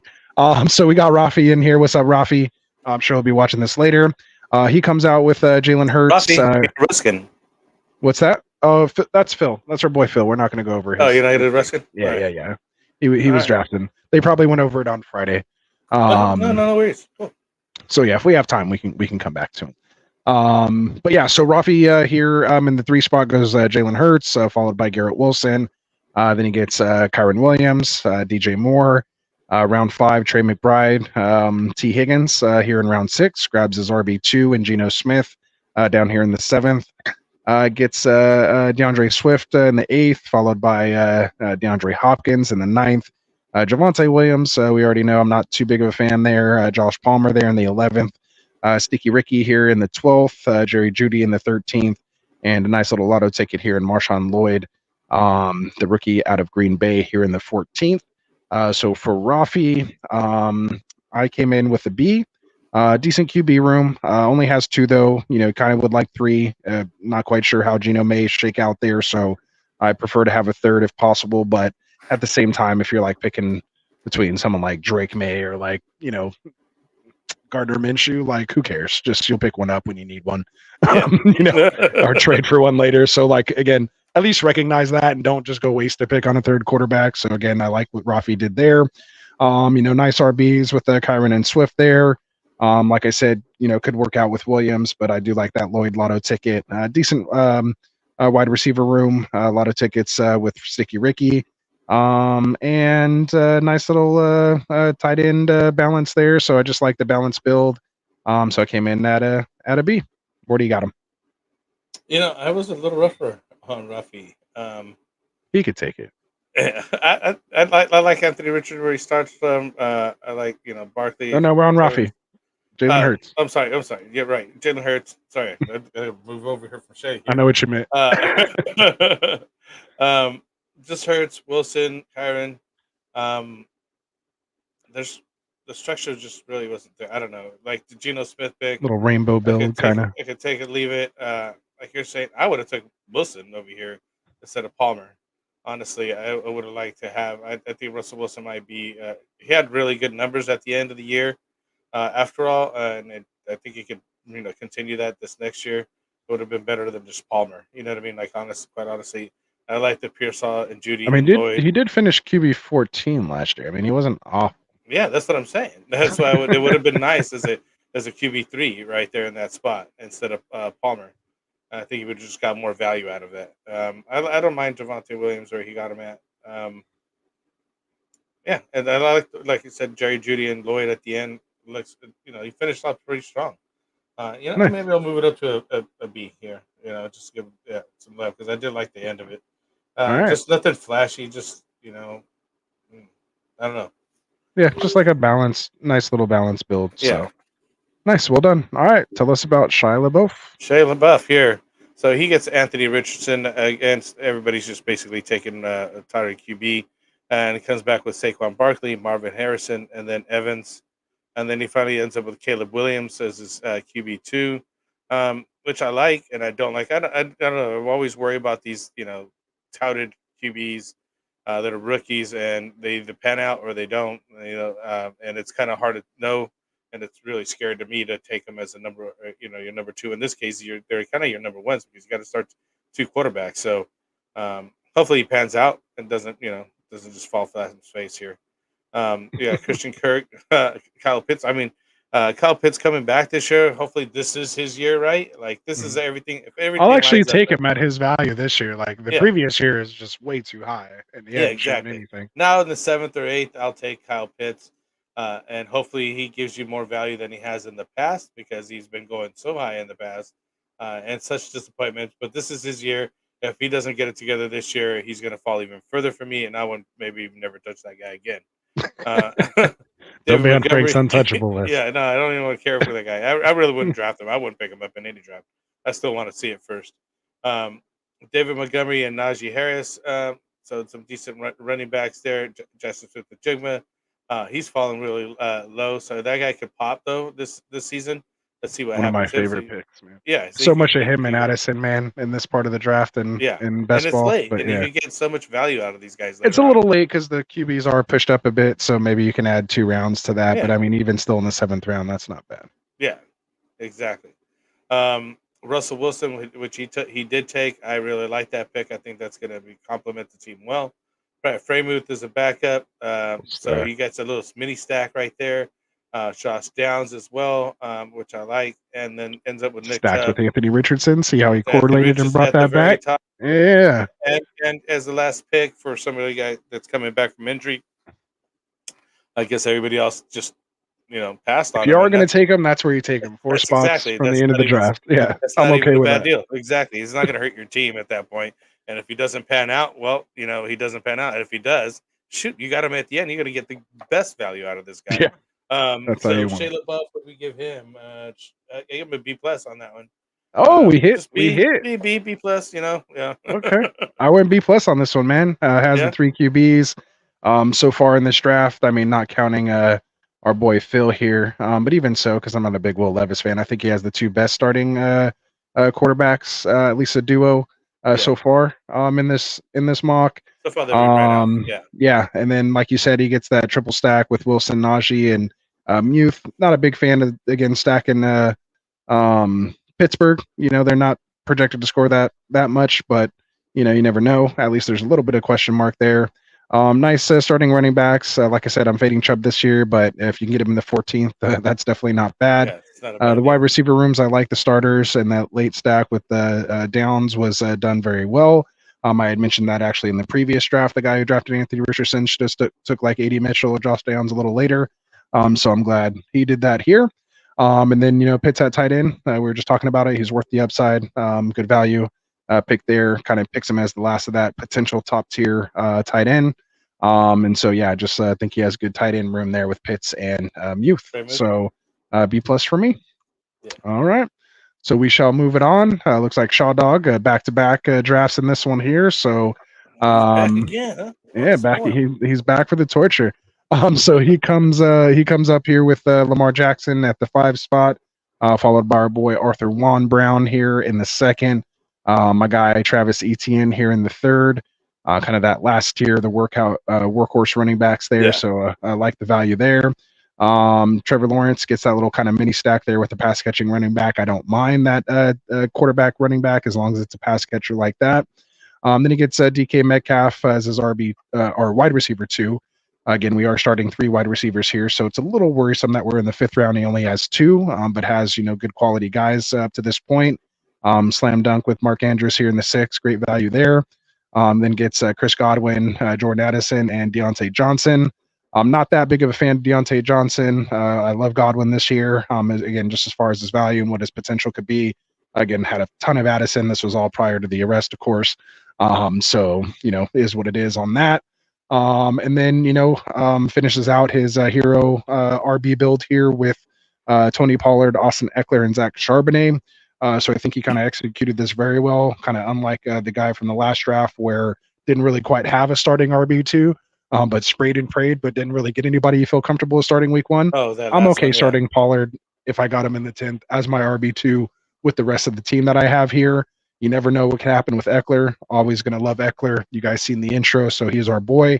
Can't say anything bad about him, except for the fact that he's getting a little old like all of us here a little bit. And then, Zach he might Charbonnet. actually turn it around over there at Washington. Yeah. And some people need to, sometimes, you get comfortable, you need to change the pace. And get with new the coaching staff was over there. Yeah, so, be a new special fit there for him. Exactly. We'll see what happens. Zach Charbonnet, one of my favorite picks this year as well, too. I think I like how they incorporated him in the offense last year. New coaching staff over there, obviously getting away from our boy with the chewing gum. So they might go more of a split backfield there and air it out just a little bit more with the coordinator over there from Washington. And so then he finishes off with Gardner Minshew, who I kind of said, take him or leave him. But I love how he kind of brought it back there with Rashad Bateman to stack with Andrews and Lamar Jackson, another little triple stack here, which we're seeing a lot here. People are just falling in love with these stacks. So I don't know if it's just because we're coming out of best ball season or if this is kind of a new way to go in fantasy football. But, it's even starting to spill out here into our redraft mock. So we'll see how it kind of continues. So, well, I think it's just like you're saying, you're coming out of best ball and people just have it on their minds. Yeah, it's a microcosm of these bigger best ball and bigger tournaments that we're all part of and hear about, and just the analysis that's happening in the industry right now is talking a lot about stacking and what the potential could be there. So I mean, if it works against a field of thousands, why wouldn't it work in a field of 12? I mean, that's just kind of my whole thing. So if you're wrong, you're wrong. But hey, if you're first year, the thing is, the whole idea about it again is it's the first or last approach. Because if it tanks out, you're going to be last place if you have all these guys stacked and that offense doesn't work or someone gets hurt. You're pretty much screwed. So you're kind of putting a lot of your eggs in one basket. Again, highly volatile, but could literally win you the league if the stack works. So has to be a risk you have to be willing to take. All right, so we'll move on here. Or did you give Did I even give my grade? Yeah, I don't know if you gave your grade for Sheldon. Okay, I came in with a B plus A-, so I really like the team because of everything I just said. So go ahead. So you really like the team then? Yeah, I like it. I'm more of a B in the area. I'm not as high on them as you. I did like like you're saying the stacks that he was able to incorporate. I like Travis Etienne as a hero RB type build. I don't care for Trevor Lawrence. Where you getting Mark Andrews at, I thought was a good deal. But the wide receivers he got after that, Chris Godwin, Jordan Addison, Deontay Johnson, really, especially after Jordan Addison with the situation he's got going on, really don't care for him. He did spray right here for the Pollard, Zeke, Eckler, and Charbonnet, which I did like at that point. But like you're saying, I don't care for Gardner Minshew at this point, where he got him at. So even though he got 3 QBs, it just not the setup you need, basically. Bateman at the end was probably his best pick also. That's why I just give him a B. It's just some things that are just not meshing for me as far as players and the build as well, because he could have just really stuck with I guess he could have waited for went for Caleb, or I don't know how, just something different, basically. I just don't care for Trevor Lawrence at this point. I think he could just be going to 5th or 6th later on. He's not going to be going in the 4th in other drafts. There it is. All right, tell us about Josiah. Josiah. Let's see where we at with this guy here. I'm gonna take a look. Oh, okay. So we got C.J. Stroud. I like where he's starting at. Brees Hall, last year's like breakout, basically running back. Brock Purdy rounds it back. So this guy, just wanted to go here or be here, but I think he took the Sam Laporta pick a little early for this type of build, and then kind of goes Malik Neighbors, Stephon Diggs, Terry McLaurin, Ladd McConkey, which I like some of these guys. I just think he put himself in a bad spot after the Sam Laporta pick there. I don't, it's just three wide receivers and a flex. I think it would. A lot of these guys would have been better off taking more wide receivers early, and with that hero RB. But the end is go Jalen Warren, Devin Singletary, who may be losing his job. Zeke again. We were talking about him. Maybe just a touchdown machine, or maybe not. And see what happens over there at Dallas. Another triple stack with Jones, Yeah. Singletary, and Neighbors, but again, not on a high-powered offense. Yeah, not on. Yeah, exactly. Not on a good team that you want to have stacks. Sorry, on, so. took that out. No, Couldn't but help myself. thank you for pointing it out again. Yeah, no, thank you. Daniel Jones, who another guy who I would touch him. Just say it that way. Coming off an ACL. Yeah, Has Demario some rushing Douglas, upside. We'll see. Dalton Schultz. I do like that pick. That's his best pick at the end as a tight end over in Houston. Should but at that point he almost which is really good pick, but then he's not gonna be able to use him much because he's got Sam Laporta. When are you gonna put him in? Yeah. Except for You're his not bye playing week? matchup there. You're starting Laporta unless he's on a bye or hurt. Exactly, unless he's on the bye week. So it's like a good pick, but it's like a wasted pick almost at that point. But it's a really good pick. I really like Schultz, especially getting him in the 14th last round. I think other people were just passing off on him, like the guy that took T.J. Hawkinson or Cole Kmet over here, Kate Otten. That should have been picking up Dalton Schultz instead of those guys. I still just ended up with the B with them. It's just an to me. Like, Right. I was a little lower. I came in as a B minus C plus on this one. Got the two quarterbacks early with that tight end. But just like you said, that means that wide receiver room is gonna suffer. You grabbed your second quarterback and grabbed the tight end before you grabbed your first wide receiver in a 3 wide receiver full PPR league. I don't recommend that. If you want to go that route, that's up to you, but just not something I would prefer. The hero RB did help kind of recoup some of that suffering, but at the RB2 kind of, and his flex is just kind of really hurting. He really needs Ladd to work out in this build. But he is a nice lotto ticket. It is kind of, set up for that potential. So at least it's there. It's not like, oh, you need something crazy to happen. You just need him to be decent, working out of the slot, attached to a good quarterback. It's just, how much are they going to dial up the pass there? And can he score some touchdowns? Because if they get close, I assume that offense is most likely going to run the ball when they get inside the 10, inside the 5. So he's going to have to score from a ways out from the middle of the field. Kind of tough. Bench doesn't really hold any name value as far as like trade assets go, so he's going to have limited trade partners. So just again, that's what puts it in that B minus C plus range for me. So keep coming out, Josiah. Tough spot to be kind of right there in the middle. You kind of find yourself either having to reach or see who falls to you. You almost kind of don't have too much control over your draft there. So, it's a little tough, but hey, that's why we're here. Keep coming and we'll get her done. All right. So we'll move on to our boy Kuda. It was Kuda. Yeah. I was actually surprised. He literally usually because like he'll do, I don't even know how many invites I get from him a day. So he's probably doing at least 5 to 10 mocks a day, like minimum. So he usually just leaves because, so he doesn't have it all on his history. In there for those of us who draft a lot, you know what I'm talking about, or who mock a lot, you know what I'm talking about. But yeah, so that's his team here. He goes the only one to go QB out of the gate with Joe Burrow and Justin Herbert. Then he gets Chris Olave, Nico Collins. So again, at least he took the 2 quarterbacks and then 3 wide receiver hits 2 wide receivers right away. Gets Josh Jacobs there in the 5th, followed by Amari Cooper to round out his 3 wide receivers. Gets a wonderful RB2 here in Alvin Kamara in a full PPR in round 7, followed by Zamir White. Wasn't crazy about that pick, but hey, we'll see what happens there. Jake Ferguson, fantastic value here as a mid-round, mid-tier type, tight end. Followed by Cortland Sutton, Rashid Shaheed, Shakir, Quentin Johnston.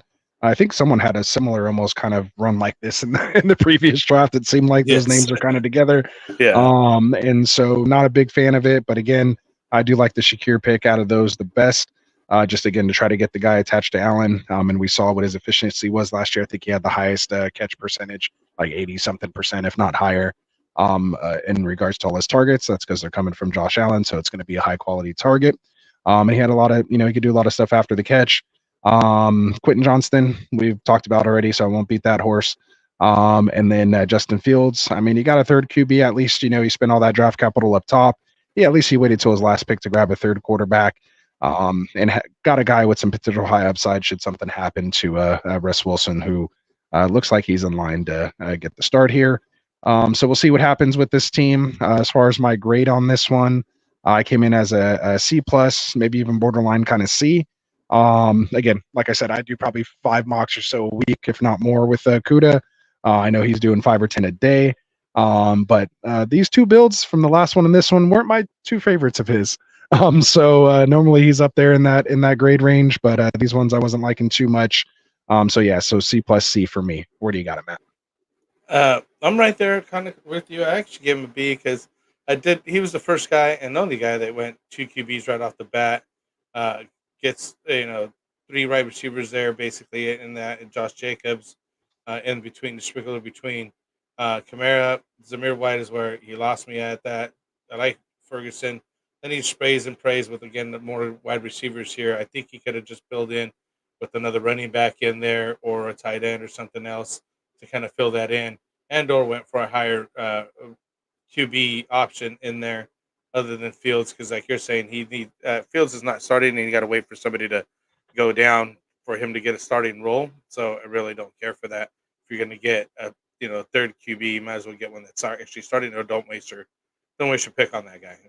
Go for another guy, or at least he's easy to drop, right? I guess you could look at it that way. But I just think he could have just, from Ferguson on down, maybe he already left at that point. Who knows? Nah, he was there though. That's where he just like, nah. Again, I did like the top though. I did like where he's began, and even up until Zamir White and then Ferguson, he could still do some things with this team. So that's why I think he could have been get a 4th running back, maybe even a 5th running back down here, because he did kind of go hero RB with Jacobs up there, but. And the way he built it, the team, it's the only guy that did get 2 quarterbacks back to back, but maybe that'll help him up. But in Herbert, which you don't like that much, and I think he's gonna have to throw to somebody. And he won me this ring last year, so yeah, that tells you something. Yeah, see, you know what I mean? Come on. We'll see. Yeah, we'll see what happens with this guy. All right, let's go on to Wilson 27 here. Yes, sir. The ambassador extraordinaire. I gotta get nailed down for that. So Kyler Murray, he starts off with Jamar Chase, I really like Drake London and Michael Pittman. So he rounds out his wide receiving core right off the bat because it is 2 wide receivers. Then he goes Kirk Cousins, gets his 2 QBs. Zay Flowers picks another one. Then Evan Ingram, and then finally here in round 8, he finally picks up his first running back, Ramondre Stevenson. Then Zach Moss and Jerome Ford, which I like. I like that he, stuck to his guns. Stayed wide receiver heavy. I even picked up Evan Ingram. I think I could have just waited on Evan Ingram and picked up David Njoku or something like that, or George Kittle, who went after him. Evan Ingram doesn't have the touchdowns or the looks that these other 2 could provide, or even Jake Ferguson that's further down. So I think he could have went with a better running back at that point, someone like Aaron Jones or something like that went later. And Walker. And Walker, yeah. And then over Evan Ingram at that spot. But I did like the other guys. That he still, Ramondre Stevenson, New England, is the only guy that's actually sticking at New England over there right now. Now that the coach is gone here, we could actually maybe rely on a running back over there in New England. Zach Moss, I really like. Jerome Ford, we talked about him a couple times. He has a really good opportunity over there. David Carr for a 3rd QB. I knew you were going to call him David. I was going Derek. I know. David Carr, man. He's David Carr. Just for those who know, he doesn't call him Derek. He always calls him David. David. He's the David to me. Derek Carr over here, New Orleans. He's a starting quarterback. Hey, you could have an opportunity over there. That's the kind of guy you got to want to get late instead of like the Justin Fields. I mean, he's not going to do a lot for you, but at least he'll give you that bye week, And then you got Jacoby Myers here. going to Las Vegas now. So let's see how he does over there. Cole Kmet, I know you like him. I I just think used that, to, not as yeah, much so let's much see how he anymore. does. Chuba Hubbard, You lottery know who pick. also is a tight end over in Chicago now? Who's that? He used to be over with the Chargers. What's his face? He was like my take a penny leave a guy last year. Oh, damn it, Gosh, I didn't what's think his of name? it. I I know like you're know talking about. everything. I know everything about him except for Gerald Everett. Gerald Everett. Yes. Yeah. He's like that 1 week He's starter over type there. of guy. He's a Anyway, more of a take sorry a to leaver derail like you your there. guy. Yeah, no, sorry. And we got Chuba Hubbard. What did we get? Wilson 27. I just give him a B. It's just average. I did like the build though. Maybe I give him a B plus just because I did like the build. How he took the QB, 3 wide receivers, another QB. I think though he messed up is the Evan Ingram pick. He should have went with the running back there, then possibly the tight end. I could have just waited a tight end maybe 2 rounds on that, and still ended up with a better tight end than Evan Ingram. Um, so yeah, I think that's what kind of held him back at that point. All right. I kind of came in a little bit higher. I actually B plus A minus on this team. Oh, you like him a little bit more? For me, just I like the quarterback combination. I love that he's the only one that went 3 wide receivers basically back to back to back after that quarterback. So again, super flex. First thing is lock in that quarterback. Next thing you look at as far as roster settings is 2 wide receiver, 3 wide receiver, boom, 3 wide receiver. I'm hitting my wide receivers and filling that first before I touch any positions. So, then once you kind of get after those quarterback and 3 wide receivers, then it's kind of like, okay, where do you want to go from here? Depending on how the board's shaken out, I probably would have went a running back here, but good thing he didn't because he would have been stuck with maybe someone like Will Levis or Geno Smith as that QB2 because Mayfield kind of went just a couple picks before his next pick there. So I kind of like that he went ahead and solidified Cousins there to get that stack with London. And then Zay Flowers filling out that flex spot with that wide receiver again, full PPR. That's what I like. These are guys where offenses are going to run through them. So I just like, everything he has going so far. Evan Ingram, great pick, led the tight ends and targets last year. It had to do with Christian Kirk, but really they didn't do too much over there. Bringing in the rookie, Brian Thomas Jr., getting rid of Ridley should open up that offense still for Ingram to still be a factor. And then just basically executed a perfect 0 RB build. Still ended up with guys that he could start week 1 in the RB1 and RB2 spot with some combination of Stevenson, Moss, and Ford. Kind of just play the best matchup there, and then even has Chuba who should start early before Brooks is back and fully up to speed. And then again gets that third quarterback in there, whether you like him or not. Carr, at least he's there. He can fill a bye week or for an injury if you need it, or even to start off if Cousins isn't fully back to start the season. A little flyer there on Jacoby Myers, but he's so top heavy on wide receivers. That's just kind of more of a depth piece, easy drop piece if something hot comes off the waiver Yeah. wire. Commit, take him or leave him like we talked about and already talked about Chuba. So for me, I just think he executed this draft. Whether you like the guys or not is a kind of different story. But as far as pure execution, I had to give it a B plus A minus for this team build here. Yeah, see, I would like the build as well, just because of the way he executed. There it You're is. saying he put his build together properly. Well done, Wilson. Way to redeem yourself from that previous Yeah, one. the previous one was Yeah. good. All right, so we'll skip classics team here. Let's go on to breaking ball. In the 10 spot. Is it my turn to read it off? Yeah. All right, so breaking ball here starts off CMC 110, then goes Jordan Love, followed by Brandon Ayuk and Devontae Adams. Grabs his RB2 and Joe Mixon here in the 5th, followed by his QB2 in the 6th with Baker Mayfield. Grabs his RB3 in the 7th and Ken Walker. Tight end 1 and David Njoku here in the 8th. Raheem Mostert in the 9th. Christian Watson in the 10th. Gets his QB3 and Drake May. A little lotto ticket project here in the 11th, followed by Dontavian Wicks, Chase Brown, and a little Jalen Polk here. A little lotto ticket to round it out to get that stack with May. So for breaking ball here, I came in with a B on this team. Again, has the 3 QBs. They're not top tier. But what do you expect? At the back end of the draft, you have to kind of make up for that somewhere else, which you got great value on Christian McCaffrey.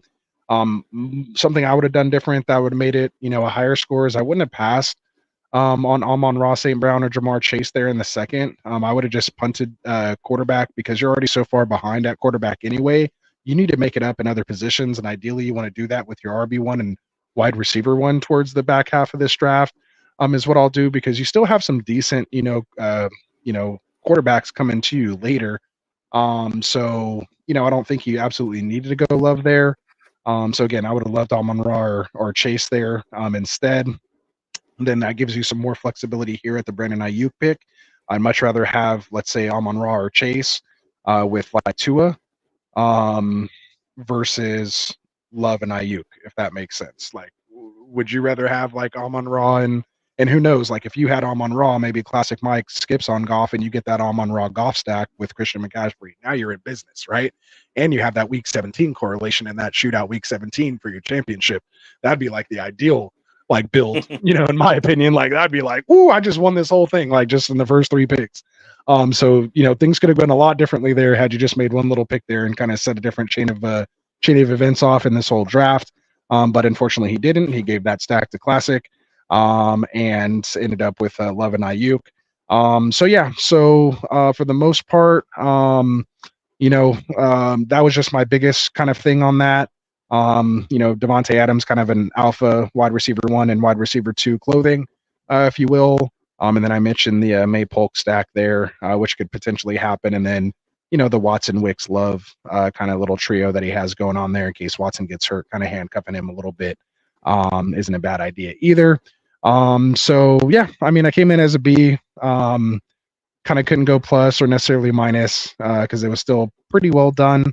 But I just think, with one little tweak, it could have brought it up there to like that A minus A range, just with one little minor tweak to it. Little adjustment, right? Yeah. I kind of came in the same B as well with you on that. I do like Jordan Love, but like you're saying, if you would have took Amon-Ra or Chase there, he could have built out the team a little bit differently, and I think he really made it shine. I think he could have stuck with the hero RB build with McCaffrey, should he, and kept it going a little bit further down, get more wide receivers, not just taking Joe Mixon there. Wait a little bit, maybe even missed out on Cup, Pickens, Yeah. Tank Dell. Those would all have been better picks there instead Yeah. of Mixon. Yeah, exactly. Because he still ended up with Walker 2 rounds later. I mean, Yeah, and he would have been fine. You'd be my happy bad. with that. I already gave my take. I apologize. Yeah, Joku's good where he's at. Raheem Mostert, that gets the right value for him. You're saying, Watson and Wicks stacking over here with him. So at least he gets that going here with Jordan Love. Still at the B range, though, because like you're saying, just a small tweaks with him, and this team would be an A team easily. For sure. All right. So you got them boys here. I really like them boys team. Is that the one I put in here? Yeah. But you got CeeDee Lamb, Justin Jefferson. So he doesn't start off with the QBs. Like you're mentioning, he was late into this draft. So some of the top QBs are gone. So you might as well get positional advantage at other positions, which he went and did with CD and Justin Jefferson. And then he comes back with Derrick Henry, Isaiah Pacheco, kind of rounding out that idea. I would have just took a wide receiver instead of Isaiah Pacheco again, but whatever. Then he rounds it out with Aaron Rodgers and Matthew Stafford to get his 2 QBs into this. So he did kind of basically wait on QB in this league. And he did a pretty decent, starting lineup there. Rome Odunze, where he's getting him at, is a good value. George Kittle, decent tight end for where you're getting at around 8. Probably getting more value out of him where he's at right there. Then he goes right back to JJ McCarthy, which I think he could have waited a little bit and filled him out with couple more guys right there, and just kind of getting another wide receiver, another running back in this case would have been better for his team, and kind of waited another 2 rounds for that.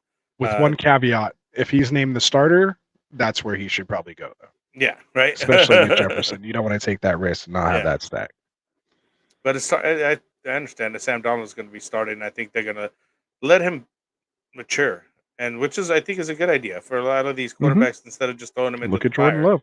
Give him an opportunity. Yeah, exactly. Give him an opportunity to sit back and just kind of learn a little bit, get used to pro ball, practice with the pro guys, and then you'll come out and you'll be better off instead of just just breaking yourself in the beginning, basically. Throw him in the fire. Throw him in the fire. So, but I like Trey Benson here that he's picking up. Williams, I don't really care for that guy. Russell Wilson, oh, not Russell Wilson, Roman Wilson, Rome.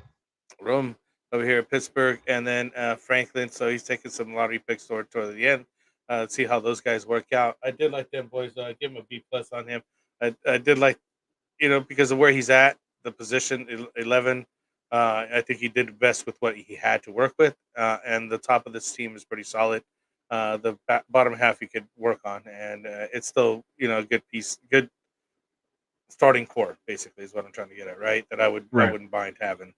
And how I'd kind of break it down is kind of like you said. Again, you're not going to get those top quarterbacks, so lean into those other positions. I think he did that perfectly for what we were talking about earlier in the draft.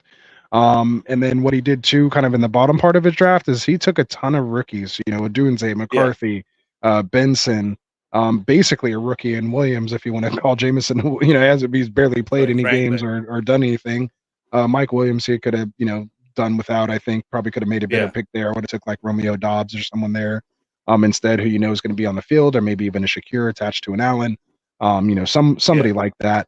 In that position, better guys than Williams. or even one with another rookie and Ricky Pearsall, just in case Ayuk or Debo get traded before the end of the year during the preseason or something.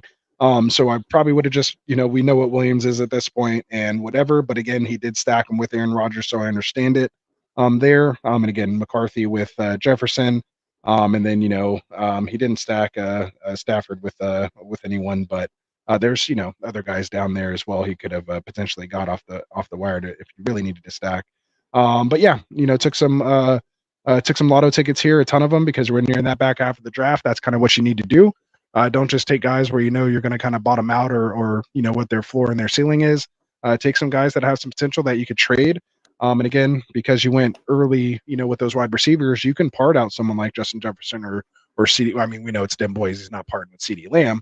But Justin Jefferson, maybe he does, shop right before the season, before anything happens, because of the quarterback situation, get some good name value, trade assets, and kind of builds out his team a little more. If he needs to, maybe turn that into 2 wide receivers and then see what happens with these other rookies here. Because again, it is start 3 wide receiver and a flex, and only has 3 running backs. I'd like to have 4. But again, he took his shots at wide receiver, assuming he's going to trade into that running back position later. So, well executed, well done. Again, is what it is. 11 spot. You kind of have to get what you draw. Luck of the draw. But yeah, I have him in that B plus range as well too. So well done, Dim Boys. He knows what he's doing. Oh, is it me? Finish it off here. Victorious. All right, man. So 12 spot, Mr. Victorious. Surprised he's not on the live stream. Might be a little late for him tonight since we got started late. But I'm sure he'll be watching this later. So make sure you leave a comment for us, Victorious. So he goes Tyreek Hill here in the 12 spot, followed by Dak Prescott, and then gets Tua with the stack to come back around on the next turn, and then goes Devon A-Chain, so kind of gets that triple stack in a high-powered Miami offense. So again, if you're going to triple stack like that, not a bad stack to have as far as that team goes. Cooper Kupp here in the, the 5th. George Pickens in the 6th, then grabs his RB2 and Aaron Jones here in the 7th, followed by Keenan Allen and Brian Thomas, 2 more wide receivers in the 8th and 9th. Gets Brock Bowers here in the 10th. Still a little too early for me on him. Blake Corum and Jalen Wright here in the 11th and 12th. TJ Hawkinson in the 13th, and a little Bo Nix action there in the 14th, which I don't hate at all. Most likely going to be named the starter there in Denver. My qualms with this team, I guess I'll start with the bad. It's again the Brock Bowers, TJ Hawkinson. If you're going to draft someone like Bowers, or bad offense, not quite sure, quarterback situation or where he's going to fit in this offense, especially with an alpha there like Devontae Adams commanding a ridiculous target share. You can't go double down and go get Hawkinson as well. You need somebody else there in that situation, which is why I would just kind of hold off maybe altogether. It's just kind of my 2 cents there. But otherwise, I mean, I like his starting lineup for the most part. And just again, it's a 12 spot team, so it feels like he's a pick behind, if that kind of makes sense, just in my opinion. But again, given what he was dealt, like a lot of these players and what their upside could potentially be, except for maybe like Allen that I talked about last time. But really no other wide receivers kind of went that round. So there's kind of a little tier drop there. So again, I don't hate it in this build. So I kind of came in that B minus range for this team here. So Yeah. where are you at? I really like him. I think for Tell us the about being in the 12th spot, I give him an A. There you go. I really did because I really like the team getting Tyreek Hill, Dak, and then Tua. And he's right off the bat stacks, Tyreek, and then he comes back with Daychan. I like the triple stack that he got there, and being in again the 12th spot, I thought he pulled that off pretty well. Cooper Cup, I think he's getting value there. I don't think he's going to be coming back this year. I think some. That's why I'm wondering why people are taking Puka and Nakua so high. I don't think they're going to even out this year some. I don't think Cup's all the way done yet. But then it's he's at least a good RB2, a wide receiver too. I mean, Pickens here, a decent pick as well. I like him as a starter. Aaron Jones coming back as your RB2 basically. Keenan Allen, you mentioned that really don't care for him, but he's taking him as his fourth wide receiver, so I don't mind that. Brian Thomas opportunity. Bowers taking him. I guess what else you got at that point, right? I agree with you. I wouldn't have taken Hawkinson at that point. I would have just took Dalton Schultz if they let slide further down. I don't know why he would take Hawkinson. He would have had two better options at tight end at that point. But I do like Blake Corum and Jalen Wright, where you got him at, and the opportunity to take Bo Nix and see what happens. The rookie as a QB3 is not bad. I just really like the stack in the beginning of his team. I think that boded well for him, and I think he pulled off quite a, even with Jalen Wright later on, having Devon H in there as well. I don't mind that either. So yeah, I give him an A for him, just because of the position and how he, what he pulled off, the super stack over here and everything else. Give it to him. I think it worked. I think it worked out well. I mean, for a 12 pick, it's probably the best 12 pick I've seen in a while. You know what I mean? Hey, victorious. That doesn't come Victorious lightly, came man. out victorious. Hey, you know what I mean? Like seriously. Exactly. Very well done. Very well done. Yeah. As you guys know, Frank doesn't just give out A's willy nilly over here. No, I really well like that, done, Victorious. Look at this. You giving out A's and me actually giving out a D. What have things come to here? Right? Yeah, you mentioned that D earlier, and I was like, oh man, this guy's getting rough. We're getting hard on this thing. Yeah, I've done too many drafts already. So yeah, man. So that'll wrap it up. Again, we went for a long show. Just because we did have to catch up for me missing Monday. So again, I apologize, and Frank, sorry for keeping you so late here. No, but I appreciate you as always, my guy. Before we get out of here, of course, I do got to mention our affiliate channels here. So make sure, or Frank, why don't you tell them about our affiliates? Yeah, we've heard me Kendall talk. Vanderbilt doing the Fantasy Football Tavern. So if you're looking to enjoy some hot takes and cold beers, be sure to tune in to Kendall with the Fantasy Football Tavern. And then we also have Phil Ruskin over here with the Extra Point Fantasy Football there, and he's got everyone that's like scoring touchdowns. But you got to come out and kick the extra point. So tune into the Extra Point with Phil Ruskin live on Thursday. So because of the extra point, can be the difference between the win and the loss. So love those two guys. Got good lines, good shows going on. So check them out. Please come back on. Links these guys down in the description. Yeah, yeah, exactly. Link in the description, and then there's some decent shows coming up. I think we got some good lineups this year. I think you guys are gonna be really happy with everything that's coming up. For sure. All right, man. So other than that, of course, make sure you guys go visit TrophySmack.com. Use that promo code GetRight. Get yourself one of these rings like this. Of course, they have their trophies, belts, which mine are over there. A little bit out of reach, but they're here. You guys have seen them. TrophySmack.com, man. Promo code GetRight. The links are all down in the description for that, so make sure you check them out. Other than that, man, see, there you go. The rings. Look at that. No, I love the rings, man. Like I said, I wear it every show, man. That's what it's here for, to show it off. Love the belts, man. Got them both. So make sure you guys keep tuning in with us. Like we said, we're gonna hopefully start getting these Wednesdays in here soon, dropping some best ball mix in it as well, since we're gonna be doing these mock draft breakdowns on Mondays now. Still Friday night mocks on Fridays, so make sure you guys are tuned in. Have those notifications on to jump in the board, to jump into the draft through the description. I'll also post it in our private sleeper channel, or if you really want to get in, hit me up on a DM and I can get you in before I post it publicly. So other than that, man, Frank, anything else you got to say before we close it out here? Yeah, I think we did a good show, man. Good night. Thank you for being out here with us, and please do like and subscribe. Check out our shows. Check us out on Sleeper. Come join us in a mock draft. For sure. Well said, my friend. All right, man. From all of us over here at Get Right, for our boy Tycoon, for Classic Mike, for Dustin, for Phil, for Kendall, for Frank, and myself, from all of us here at Get Right, man, have a wonderful week. 17 more days until preseason, 52 more days until fantasy points are actually scored for real. We will see you guys here on Friday for another Friday Night Mocks. Peace out. Enjoy your week. Wanted to write fantasy is the play. Marking nothing but I tune every Friday. Strategies provided.